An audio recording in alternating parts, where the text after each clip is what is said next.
I was 6 years old, my family moved to a new house in a big, spacious backyard. I mean, it was a home I grew up in until I went away to college at the age of 18. Our home, our home was the only home on the entire block when we moved into it. And I was surrounded by citrus groves and wonderful fields. And shortly after we moved into our new home, my father began building a barn in the backyard.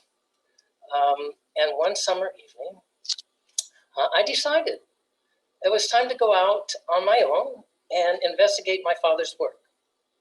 You know, from the eyes of a 6-year-old, it was a mammoth structure, and it was all too inviting. I liked the smell of fresh timber, and back then they used tar paper, if you can remember that smell back in those days. It was tempting to want to climb that handsome jungle gym of rafters and walking planks. I wanted to do all of that. I was barefooted that evening as I walked to the far end of the backyard. And as I approached that barn, all of a sudden, I felt some pain in the bottom of my feet. I mean, it was like a piercing pain. And so I looked down and I wondered why this grass that I was standing on was hurting me so much. That was my first discovery of thorns. I wasn't standing on grass. I was standing in the middle of a large patch of thorns. I was surrounded. The soles and the heels of my feet were completely covered with those sharp, skin-piercing thorns. And my feet began to bleed. And I got confused, and tears began to flow. And I did the only thing a 6-year-old in that particular predicament would do. I screamed for my mom, but no answer came. No sight of that woman in her apron rushing out the back door to snatch her child up from his dilemma and his hurt. I was too far away from the house to be heard. And so the only thing left to do was to walk through more of those thorns. And so I walked. I walked very carefully, and picking the thorns from my heels as I went along, and quite truthfully, not without a great deal of cursing, even for a 6-year-old. But eventually I got back to our house, where my mother dried my tears. She put cold packs on my feet, and she rocked me to sleep in the family rocking chair. And I can see in my mind's eye that rocking chair. It was, really from that day on that I began to walk on my toes. My identical twin brother didn't walk on his toes, so I knew it wasn't a hereditary thing. It didn't matter from that day on if I had shoes on or not. I walked on my toes wherever I went. And I probably should have figured it out back then, when people would say, that Davey's a good kid, but, he's a little light on his toes. But it was from that day forward that all that toe walking began to affect my posture. I began to develop a swayed back. But one day, a few years later, in school, a teacher took notice of my posture. And she sent me to the school's posture teacher. Yeah, in elementary schools, actually back in those days, had teachers that were called posture teachers. And his job was to teach children proper posture habits. And he quickly saw that my swayed back was due to my walking on my toes. So besides teaching me some exercises that would correct the sway in my back, he matched me up with a classmate of mine who walked around pigeon-toed. He taught us, the two of us, some hand signals that we were to signal one another with if I caught my classmate walking pigeon-toed, I was to give him a hand signal that went like this. I remember it to this day. It was like this. Or if he caught me walking on my toes, he would go like this, like that. And when signaled, I was to then concentrate walking on my heels. Well, now the two of us walked around school with our eyes fixed on each other's feet. And about a half an hour of that routine, I was through with that exercise. But my classmate wasn't. He wouldn't give up. I mean, for days, days. That kid followed me around school, signaling me to get down on my toes and down onto my heels. And I wasn't sure which was the worst, to go through life with a swayed back, or to have this kid following me around school like those feeder fish, I think they're called remoras, that eat the parasites off a shark's back. But finally, just to get that kid off my back, I began to walk on my heels. My posture began to improve. I learned, I had to learn, and I'm still learning how to walk out on my heels. You know, most of us, all of us actually, I think, have had some experience in our lives when we have felt those kinds of thorns that have pierced us in some way, that have caused hurt in our lives. And sometimes that hurt is traumatic, and sometimes it's slow growing, disguised hurt. But whether it be traumatic or disguised, it is no less painful. It can feel as painful as those thorns were to that 6-year-old boy standing in the middle of a patch on his way to inspect his father's barn. It can be as physical as the blood that dripped from his feet, or as emotional, as the unanswered cries for his mother. Just like that kid, hurt leaves us feeling vulnerable. And it can make one very cautious and even leery of feeling, of risking, of loving, of living, of stepping out in life forward with confidence. And when that happens, the postures of our spirits begin to sway. They begin to take on another shape.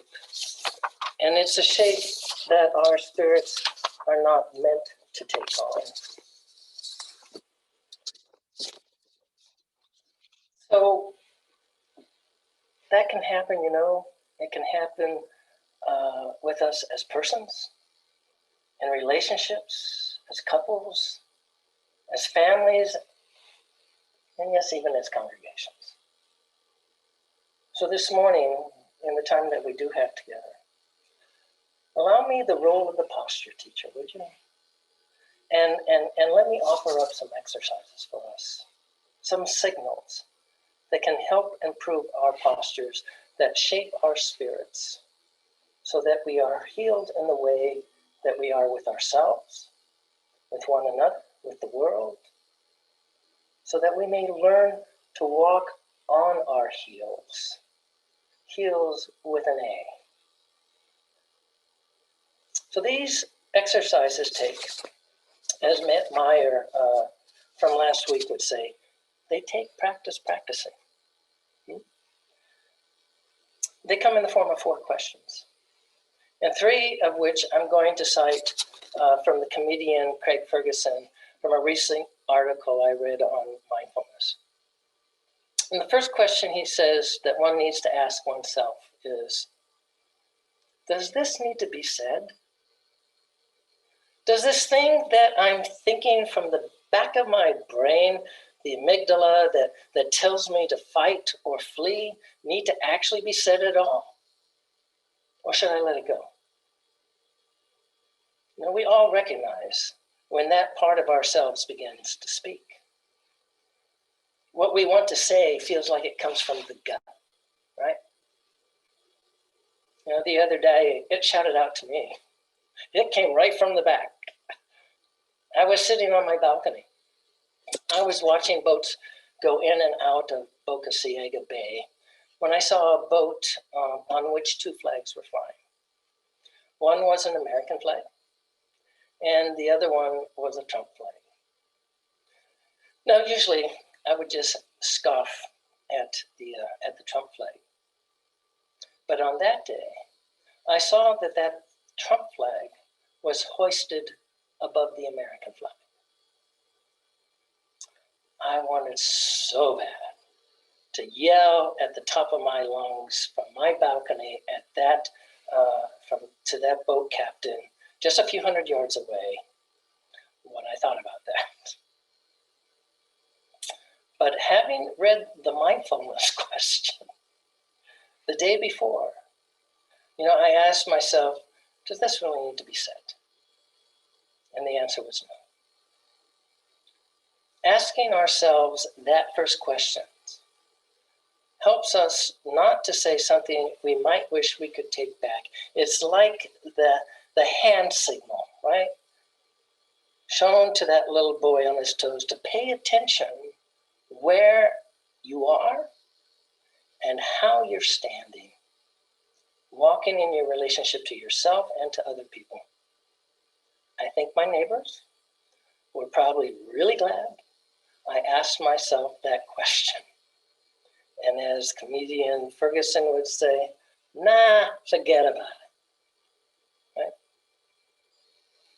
The second question that helps us, I believe, to improve and shape our spiritual posture is simply to ask ourselves the question, well, if it does need to be said, does it need to be said by me? Now, we are beginning to notice our feet at that one. The question starts the process of moving our thought from the amygdala up to the frontal cortex of the brain. It says, I'm aware of you. If not all, then most of us, especially our pastoral associates, are knowledgeable of those functions of the brain. But what I would like for us to take away from that question is that sometimes others can say or get more quickly to the subject better than ourselves to produce the outcome that we ourselves want. And this is the question that at times I'm guilty of not asking myself soon enough. And so sometimes committee meetings go on longer than they need to, right? We've all been in those meetings at one time or another. Someone makes a comment about a given subject that's to the point, and it's well stated. But for the next 10 minutes, the same comment is repeated in a number of ways by a number of peoples, myself included. And the phrases I use usually go like this. I want to echo. I want to affirm what was just said. And let me just restate. That's when I'm noticing I really am up on my toes. I'm up on my toes at that point. Does this thing need to be said by me? You know what? And sometimes the answer is yes. And so often the answer is no. So the third question is this. Does this need to be said by me now? It needs to be said by me, but does it need to be said now? Timing can be everything as to whether we get heard or whether we are heard or not, whether our message gets through or not, whether in leadership positions or in marital bliss. Asking ourselves that question is like the signal whether it's safe to step down fully on our heels. Say it when it doesn't need to be said now, and the reaction can be painful. Just painful as those thorns. Say it when the signals indicate, this is a good time to say it. You will gain that sense of accomplishment, but most importantly, knowing that you've been heard. 3 questions of mindfulness. that help us to do as Leah Morris saying at the beginning of this sermon, to look inside, to signal to our spirits, pay attention, look carefully how you're walking. Does this need to be said? Does it need to be said by me? And does this need to be said now? Those signals lead what I think is really the fourth question, and is the one to which I believe lies at the heart, not at the amygdala or the discernment of the cerebral cortex, but at the heart of what it is to be a free, grace-filled human being. And the question is simply this: is the thing I want to say or do bring justice, not only to other human beings' lives, mine included, but at some level to all of what I would call God's creation, to that infinite mystery to which we bow down? I want to conclude with a dream I had just a few days ago. The structure of the dream is one of those recurring dreams I have from time to time, and they usually stem from some anxiety I'm feeling or I'm experiencing in my waking life. But the dream went like this. In the dream, I'm called upon to preach, but I have no transcript for a sermon. There's a crowd waiting for me to enter the pulpit. And in this dream, they are all standing. They're not sitting, they're standing, waiting for me. And usually in such dreams, I cannot either locate my pulpit robe or my stole. I can't find them, and so there's all this anxiety, but not so in this dream. In this dream, I'm dressed in normal street clothes. And I get into the pulpit, I get behind the pulpit, but still no transcript of a sermon to be found. And I'm feeling anxious. But most often in these type of dreams, I end up preaching probably one of the most fabulous extemporaneously sermons I've ever preached. I usually wake up wondering, like, why couldn't I preach like that? But not so in this dream. I look down at a shelf in the pulpit, and I spy a book that is like light red and maroon in color.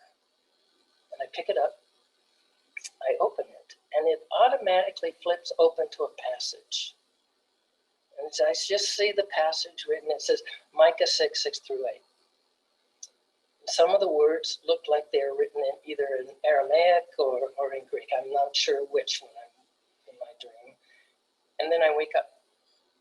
But I remember the passage, that citation. It's like 3 o'clock in the morning.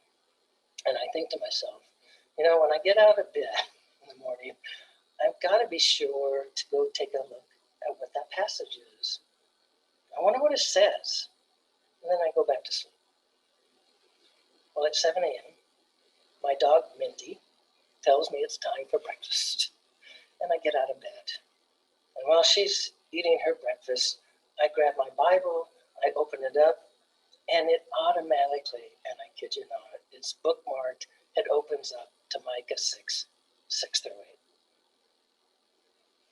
It's the very same passage that the last time I'd seen it was at Neil Batiste's memorial service, Arena's husband's memorial service back in December. And it's that passage in Hebraic prophetic literature that asks the question, not unlike that fourth question I just shared with you. What does the Lord require of you but to do justice and to love kindness and to walk humbly with your God? Now, whether we call it mindfulness or by some other prophetic name, the question of justice stands paramount in what we ultimately value. Do our words, do our actions have us walking firmly in the ways we have experienced healing, those words and actions that we've received that have signaled to us the posture of our spirits are meant to take on as to be whole, that enable, that make possible for us to walk with confidence on those heals we have experienced in our life and are ours. You know, I did not start walking on my heels back in elementary school right away. It sometimes took that other person, that kid back then. It took another person like a Reverend Roberta or Meredith, or to you all now, to signal that this is the moment. This is the moment to dare, to step forward fully on your feet with confidence, even though feeling vulnerable. And like that kid, a promise that we won't be so hurt again in just the same way as when I found myself in that patch of thorns one summer evening. I learned something that day. I learned, don't go to the barn without sandals on your feet. I wouldn't feel that pain again in that same way, but I still had to learn how to stop walking on my toes. It's taken some time to learn and to practicing that truth.